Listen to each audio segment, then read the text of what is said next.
Yung alleged anak ng Diyos nga na si Pacquiao po, nagtago na sa ilalim ng lupa. Ginamitan po ng mga detektor. Ang sabi ni Sara Duterte, nasa langit, pero nasa ilalim pala ng lupa. Nagkonsulta siguro po sa hari ng ilalim ng lupa.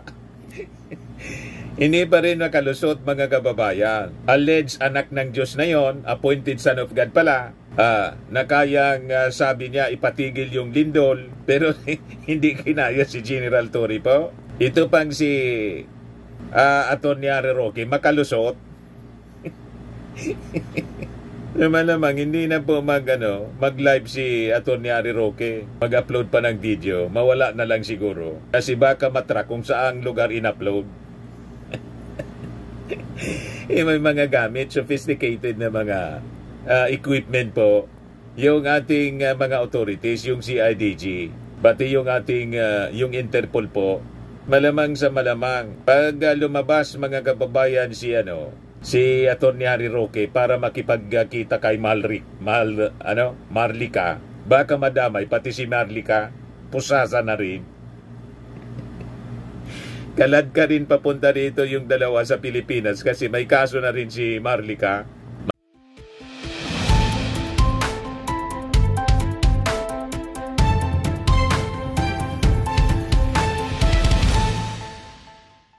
Nagsalita na, mga kababayan, yung DOJ.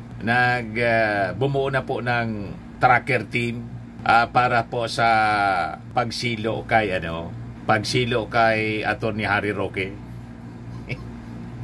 Tapos magtago ka na sa ilalim ng lupa. Tulad ni Pacquiao.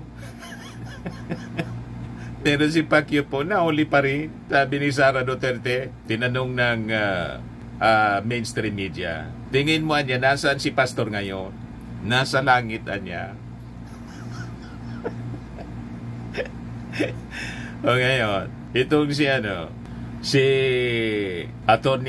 Roque, saan kaya magtatago? Alangan man sa langit din. Baka langit-langitan lang. Mas bagay sa doon sa ilalim ng lupa magtago kasama si sino ngayon yung niya? Yung laging kasama sa pag-travel. Para naman po may kasama sa paliligo. Hindi ba? Yan ang latest report ngayon. DOJ top Interpol for Harry Roque arrest.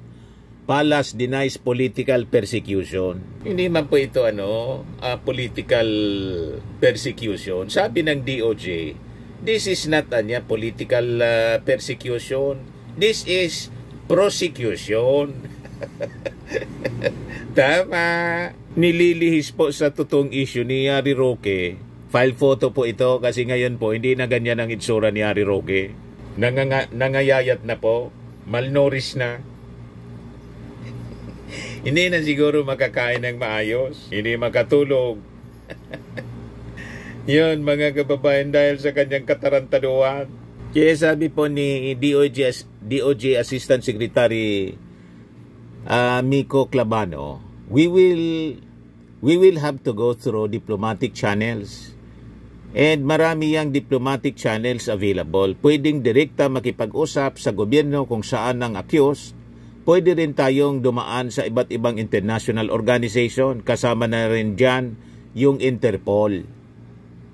Kailangan nating dalhin ng tao mismo doon sa korte. That is the only time na magkakaroon ng jurisdiction ang court over that person. And that is the only time na pwedeng magsalita ang court doon sa trial niya.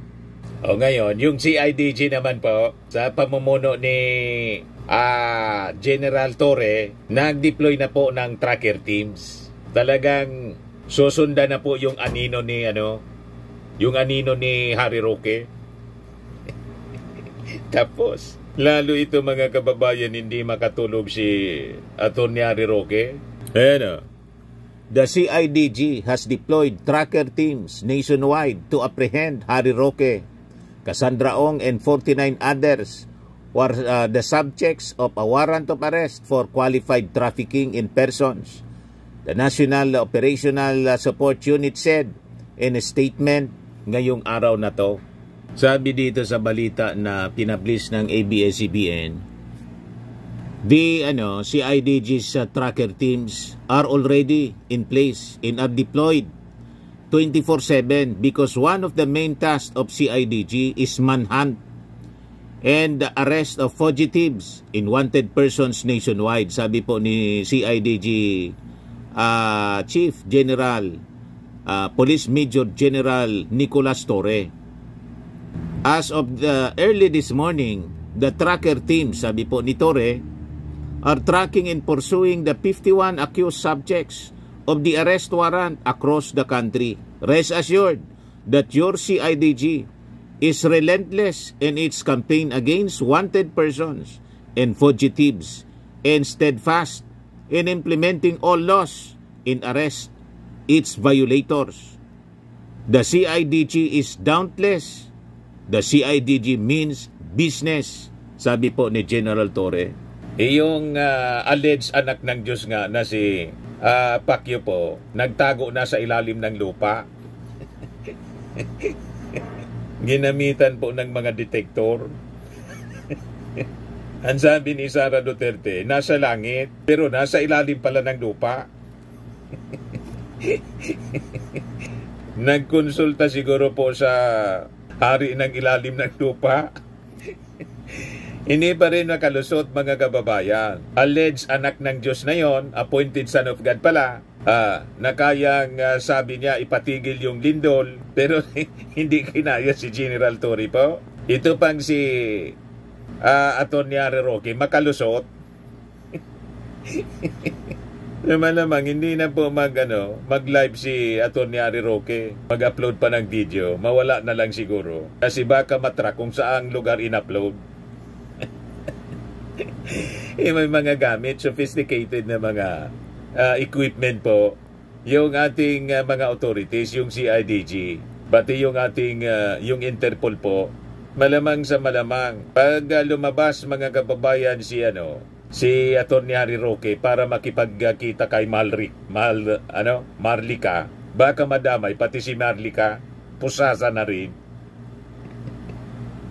Kalad ka rin papunta rito yung dalawa sa Pilipinas kasi may kaso na rin si Marlica.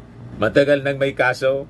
Katonying kinaso siya. Yung isang yung designer po na nagpa-press con sa amin noon, kinaso siya sa Amerika at saka dito sa Pilipinas.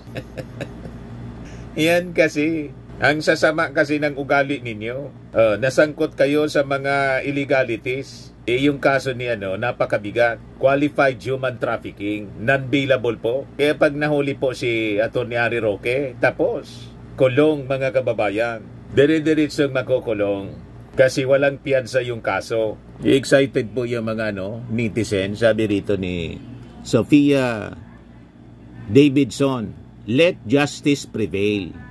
Sabi ni Benny Jansen, bigyan ko na kayo ng tip. Basta sa Davao Region, diyan sila lahat nagtatago. Sabi ni AG Sanciano, puro siya political harassment. Ano naman ang tawag sa gawa niya laban sa Pangulo? Matapang siya. Bakit din siya umuwi at harapin ang kaso? Sabi ni Sosyo Kinsuwi, ubusan na yung mga hinap ng matahimik na ang ating bansa.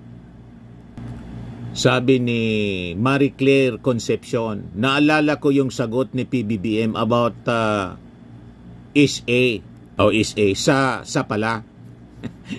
About sa threat ni BP Sara kay PBBM at FL at Martin. Feeling ko malapit-lapit na din yon. Malapit na po din talaga kasi ang latest na balita nga, si Sara Duterte nag-file ng supplemental affidavit doon sa kaso na sinampa po sa DOJ. Ayan report ng ABS-CBN, Sara Duterte camp to file supplemental affidavit versus sedition, grave threat, RAPS. Diba? Sunod-sunod yan mga kababayan. Hindi man yan titigilan na. Kasi po, sila yung may kasalanan. Inubos nila yung sinagad-sagad nila yung kasamaan. Diba? Alangan man hindi sila papanagutin, mga kababayan, sa kanilang mga masasamang gawain.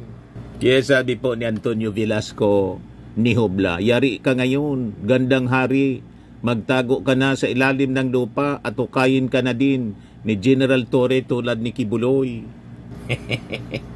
Di ba? Sabi ni Katrina Villa, dapat ikansin na ang passport ni Harry Roque. Sigurado yun ang susunod pong aksyon. Sabi po ni Warlito Laguatan, Agtang, para sa tunay na pagbabago, aristuhin ang mga may sala sa batas. No one is above the law. Tama po. Roloblo po ang pinapairal ngayon ng ating Pangulong Bongbong. Sabi ni Ren Everest, ayan, Ren Everest, sana nga bukas na agad mapusasa na yang si hari na yan. Sabi ni Mary Ann Lunes, ayan na, mahuli na kayong mga hudas ng bayan. Di ba? Lahat pabor, mga kababayan, sa aksyon ng ating gobyerno. Kasi kitang-kita naman po kung sino ang mga gumagawa ng katarantaduhan. Di ba? Sagad sa buto ang kanilang mga kasamaan. Ito naman po yung bago naming product na binibenta online. iGlow Serum, whitening po siya. Tingnan ninyo yung epekto sa aking anak na architect before and now. Yung mga inquiries po ninyo, dumiretso na lang kayo sa kanyang Facebook account, Riz Maravillas.